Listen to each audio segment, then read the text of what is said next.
Agartala press ক্লাবে অনুষ্ঠিত হল ত্রিপুরা ট্রাক ড্রাইভার ভারতীয় মজদুর সংঘের তৃতীয় বার্ষিকী সম্মেলন।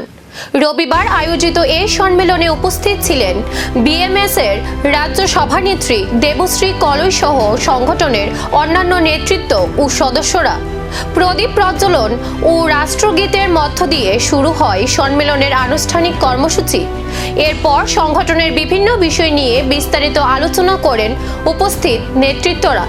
বিশেষ করে ট্রাক চালক ও শ্রমিকদের স্বার্থ সংশ্লিষ্ট বিভিন্ন দাবি, সমস্যা এবং তাদের কর্মক্ষেত্রে থাকা নানা বিষয় নিয়ে সম্মেলনে মত বিনিময় করা হয়। সংগঠনের আগামী দিনের কর্মসূচি এবং শ্রমিকদের বিভিন্ন সমস্যা সমাধানে কিভাবে আরো কার্যকর ভূমিকা নেওয়া যায় তা নিয়েও আলোচনা হয় সম্মেলনে। আমাদের ভারতীয় মজদুর সংঘের অনুমোদিত ট্রাক ড্রাইভার মজদুর সংঘের এই যে ইউনিয়নটা, এই ইউনিয়নে আমরা প্রতি 2 বছর পর আলোচনা, পর্যালোচনা বা আমাদের সাধারণ সভা এগুলো করে।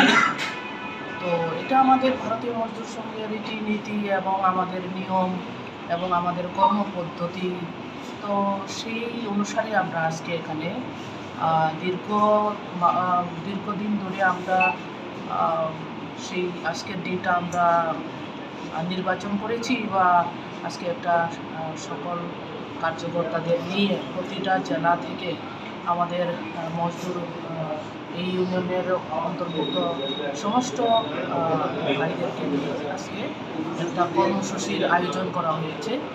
এই কর্মসূচিটা প্রত্যেকটা জেলা থেকে প্রতিনিধি এখানে উপস্থিত হয়েছেন এবং ইউনিয়নের যতগুলি আমাদের যে সিস্টেম আছে এই সিস্টেম অনুসারে শ্রমিকদের দাবি ও সমস্যা নিয়ে এবার কি পদক্ষেপ নেয় সংগঠন, নজর থাকবে সেদিকেই।